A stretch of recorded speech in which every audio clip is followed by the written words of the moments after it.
चारों ओर अंधेरा छा रहा हो, कोई अपना न दिखाई दे रहा हो, केवल दुख ही दुख, अशांति ही अशांति, उस समय आप देखिएगा भारी से भारी संकट की निवृत्ति के लिए एकमात्र उपाय है। यदि आप भजन नहीं करते तो आप दिमाग में लिख लीजिए, चाहे अपनी नित्य डायरी में लिख लीजिए। आप एक बात पर विश्वास कर लीजिए कि आपको कोई भी सुखी नहीं कर सकता। यदि आपको कोई सुखी कर सकता है तो आप हैं। बिल्कुल घनीभूत अर्थात ठोस बात है, इसे समझ लेना। यदि आप अपने विचार के द्वारा, विवेक के द्वारा अधर्माचरणों का त्याग करके धर्म पूर्वक जीवन व्यतीत करते हुए भगवान नाम जप करते हैं, तो पूर्व पाप कर्म के अनुसार जब देह रचा गया तो उसमें जो प्रारब्ध दुख सुख का है वो तो आएगा, पर आपको परास्त नहीं कर पाएगा। और आगे आपके लिए महासुख है जो दुख और सुख दोनों से परे है। अखंड प्रसन्नता, अखंड आनंद, वो केवल आपके करने से होगा। उपदेश मिल सकते हैं, मार्ग बताया जा सकता है, आपको सहयोग मिल सकता है, पर चलना आपको होगा। यदि आप नहीं चले तो ये कहीं भ्रम हो कि मैं कहीं जाऊं और मेरी दुख निवृत्ति हो जाए, तो इस भ्रम को छोड़ देना आप। क्योंकि हम आप तो बहुत छोटे जीव हैं, अर्थात बहुत लघु तपस्या, लघु पुण्य वाले हैं। हम उन महापुरुषों की बात करते हैं जिन्होंने आजीवन ऐसा तप संचय किया, फिर भी उनके शरीर में भारी से भारी दुख देखे गए। ये दुख और सुख एक भ्रमात्मक इंद्रजाल है माया का, ना दुख है न सुख है। जैसे जो सपने सिर काटे कोई, बिन जागे दुख दूर न होई। ऐसे स्वप्न में तुम चक्रवर्ती सम्राट बन जाओ तो जगने पर तुम थोड़ी रहोगे, तुम जो हो वही होगे। हम भगवान के चिदानंद अंश हैं। ये भूलकर हम अपने को स्त्री पुरुष, अच्छा बुरा, धनी निर्धन, दुखी सुखी आदि आदि बहुत सा प्रपंच है, इसे हम अपने दिमाग में बैठा लिया है। जब तक आप ये प्रपंच नहीं छोड़ोगे तब तक आपको सुखी कोई कर ही नहीं सकता, क्योंकि दुखालयम नाशवान संसार का तो तुमने अस्तित्व रखा है। अगर ये किसी के दूर करने से होता तो स्वयं जगत गुरु परब्रह्म परमात्म तत्व भगवान श्री कृष्ण सामने हैं और अर्जुन को कह रहे हैं, हे अर्जुन, ये आने जाने वाले अनुकूलता प्रतिकूलता, गर्मी शीतलता, अर्थात काम क्रोध लोभ मोह मद मत्सर अपमान निंदा, ये सब ताप पहुंचाते हैं। अनुकूलता सम्मान यश कीर्ति धन वैभव, मानी हुई मान्यता, ये सब शीतलता पहुंचाते हैं। ये उष्णता और शीतलता, अनुकूलता और प्रतिकूलता आने जाने वाले हैं। भगवान ये नहीं कह रहे मैं मिटा दूंगा, कह रहे तास तितिक्षस्व भारत, हे अर्जुन ये तुम्हें सहना होगा। यदि तुम इसे सह गए तो तुम्हारे हृदय में ऐसी स्थिति प्रकट हो जाएगी कि फिर ये स्पर्श भी नहीं कर पाएंगे। सहने से तुम्हारी भक्ति बढ़ेगी, तुम्हारा चिंतन बढ़ेगा, तुम्हारा स्मरण बढ़ेगा, सत्य वस्तु के लिए, सत्य तत्व के लिए तुम सुखी हो जाओगे। बिल्कुल खुली बात। आडंबर नाटक पाखंड इसकी जरूरत नहीं। प्राकृतिक भोगों में सुख बुद्धि, देहाभिमान, विद्यारूप महत्व कुल धन यौवन अभिमान, यही तुम्हारे दुख का मूल है और ये कोई दूसरा नहीं हटा सकता। ये तुम्हें अपने विवेक सत्संग से प्राप्त हुए विवेक के द्वारा, शास्त्र स्वाध्याय से प्राप्त हुए विवेक के द्वारा इसे तुम्हें त्यागना है। दुख तुम पकड़े हो तो छुड़ा कौन सकता है? छुड़ाना तो आपको ही पड़ेगा। अगर कोई वादा करता है कि मैं आपको दुख रहित कर दूंगा, मुझे आज तक समझ में नहीं आया। दुख रहित होने का जो उपाय है वो गुरुजन, महापुरुष, संत जन बताते हैं कि जब चारों ओर अंधेरा छा रहा हो, कोई अपना न दिखाई दे रहा हो, केवल दुख ही दुख, अशांति ही अशांति, उस समय आप देखिएगा कोई एक है जो आपको बहुत प्यार कर रहा है। वो हमारे प्रभु हैं। आप जिनकी तरफ पीठ किए हो और जहां दुख है उधर मुख किए हो, वापस घूमो, सन्मुख होइएगा। सन्मुख होए जीव मोए जबहि, जन्म कोटि अघनाशों तबहि। करोड़ों जन्मों के पाप नष्ट कर देते हैं भगवान। जहां प्रभु की तरफ हुए तो पता चला बहुत जन्मों से बिछुड़ा था, वो मेरे स्वामी मिल गए। भारी से भारी संकट की निवृत्ति के लिए एकमात्र उपाय भगवान श्री हरि का आश्रय, उनके नाम का जप। सत्य मान लीजिए, आडंबर से कुछ नहीं होना। चाहे जितने जंतुर बांध लो, चाहे जितना जो कुछ जादू टोना जो मन आवे सो कर लो, बारी मथे घृत होए बरु शिकताते बरु तेल, बिनु हरि भजन न भवतरी यह सिद्धांत अपेल। विनिश्चितम बदामिते नान्यथा वचांस में हरि भजंती नरा।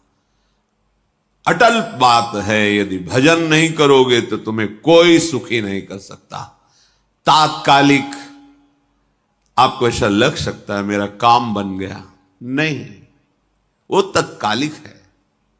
हमारा काम बनना तो तब होगा जब हमारा आवागमन मिट जाए, सदा सदा के लिए मुझे ऐसी वस्तु प्राप्त हो जाए कि जहां चाह ही खत्म हो गई, जहां दुख ही खत्म हो गया।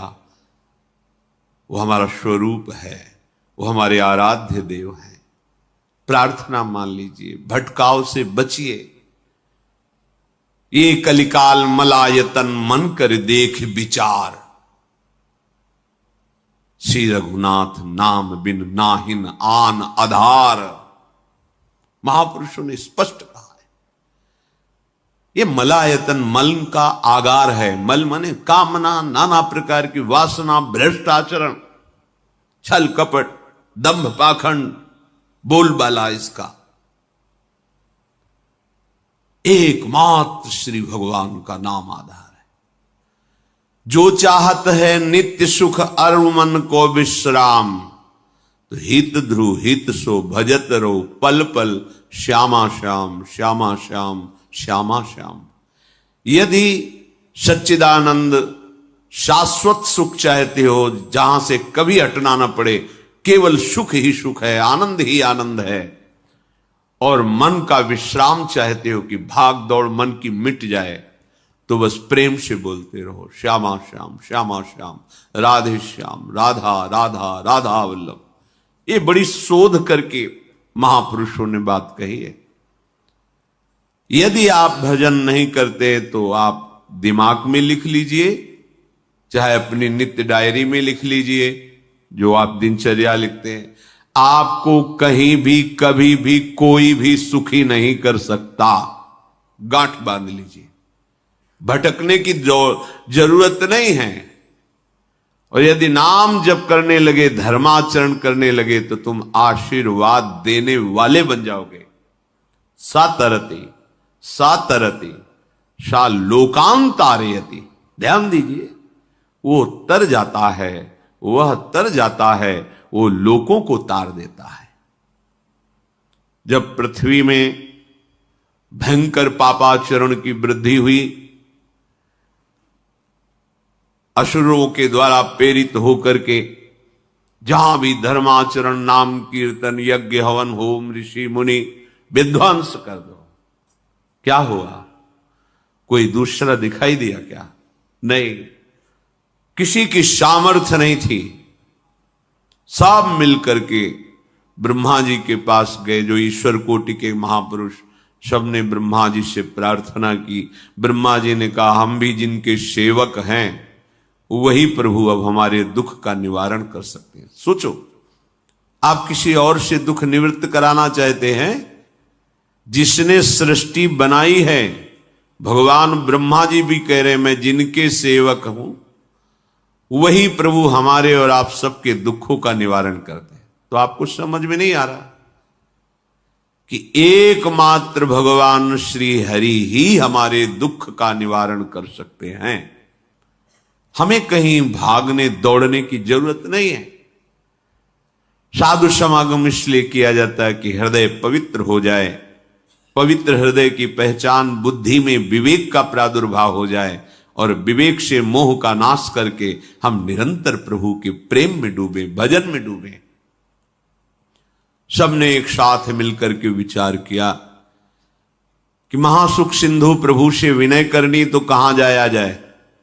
वैकुंठ चले, किसी ने कहा क्षीर सागर चले। अपनी अपनी भावना व्यक्त कर रहे थे। तेहि समाज गिरजा में रहू, अवसर पाई वचन एक कहू, हरि व्यापक सर्वत्र समाना, प्रेम ते प्रगट होई मैं जाना। हे गिरजा, परम वैष्णवाचार्य भगवान महादेव जी कहते हैं, उस देव समुदाय में हम भी थे। हमने कहा कि हमारे तो हृदय में बात ऐसी आती है कि कहीं भागने की जरूरत नहीं है। हरि व्यापक सर्वत्र समाना, जैसे वो वैकुंठ में विराजमान है, क्षीर समुद्र में विराजमान है, ऐसे कण कण में विराजमान है। बस तुम प्रेम से पुकारो, जहां पुकारोगे वहीं प्रभु प्रकट हो जाएंगे। नाम बाणी जहां श्याम श्यामा तहां, नाम बाणी निकट श्याम श्यामा प्रगट। सिद्ध सिद्धांत है, भटकने की जरूरत नहीं। जहां हो वहीं से प्रिया प्रीतम का नाम पुकारो, नाम कीर्तन करो, उनकी लीलाओं का गायन करो, सबको सुख देने की भावना करो। देखो तुम्हारी दृष्टि बदलती चली जाएगी, भगवत साक्षात्कार करने की योग्यता आने लगेगी। ऐसा ही हुआ। सबने मिलकर के श्री भगवान को विनय पूर्वक आर्त भाव से पुकारा। आकाशवाणी हुई, निर्भय हो जाओ, निश्चिंत हो जाओ, मैं स्वयं अपने अंशों के सहित अवतार लेकर इस भूमि का भार हरण करूंगा। तुम सब बड़े बड़े जो देवता हो, जाओ हमारी लीला में सुख लेने के लिए सब ऋक्ष वानर आदि का रूप धारण करो। ब्रह्मा जी, महादेव जी, बड़े बड़े ईश्वर कोटि के लोकपाल बहुत प्रसन्न हुए, क्योंकि भगवद वाणी सत्य है, त्रिकाल सत्य है। सबको विश्वास हो गया कि अब मारा तो जाएगा ये महासुर, जिसको लगता था कोई ना मंत्र के द्वारा मार सकता है ना अस्त्र के द्वारा मार सकता है।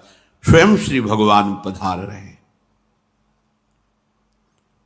भगवान ने जो निरंतर भजन प्राण रहते हैं, कश्यप जी, अदिति जी, वो भगवान के वात्सल्य में भरे थे। प्रभु जब प्रकट हुए तो उनसे कहा, मुझे आप जैसा पुत्र चाहिए। प्रभु ने कहा कि मेरे जैसा तो मैं ही हूं, अद्वितीय हूं, दूसरा कोई है नहीं, मैं ही अवतरित होऊंगा। भजन में देखो कितनी सामर्थ्य है। जगत पिता को पुत्र रूप में प्राप्त कर रहे हैं। वही चक्रवर्ती सम्राट अवधपुरी के नरेश महाराज दशरथ जी के रूप में, जिनके महामहिम अद्भुत सौभाग्य प्राप्त करने वाली 3 ये रानियां, श्री कौशल्या जी, श्री कैकेयी जी, श्री सुमित्रा जी। भगवान वशिष्ठ जी इनके गुरुदेव हैं। प्रायः बड़े बड़े महान जो राज्य पालक रहे, उनके ऊपर राजा के ऊपर महाराजा विराजमान रहे, ऊपर से स्वर्गलोक आदि लोकों से भी ये शिक्षा मिली है। देवराजेंद्र तो भगवान बृहस्पति, दैत्यराज बलि तो भगवान शुक्राचार्य, जनक जी तो सदानंद जी महाराज, दशरथ जी तो वशिष्ठ जी महाराज। ऐसा था क्योंकि जहां हमारा विवेक काम नहीं करता वहां ये ब्रह्मबोध संपन्न महापुरुष तत्काल हमको संभालते हैं। महाराज दशरथ जी के हृदय में प्रबल लालसा हुई कि अब अवस्था व्यतीत होती जा रही है, पर जो गृहस्थ धर्म का परम लाभ है वो तो हुआ ही नहीं। वशिष्ठ जी के चरणों में प्रणाम करके कहा, भगवान एक ही बात की असंतुष्टता है, हमारे कोई पुत्र नहीं है। वशिष्ठ जी ध्यानस्थ हुए, ध्यान में देखा और उनका, तुम्हारा जैसा सौभाग्य अन्य का किसी का नहीं हो सकता। तुम्हारे यहां स्वयं सच्चिदानंद भगवान श्री हरि अपने अंशों के साथ अवतरित हो रहे हैं।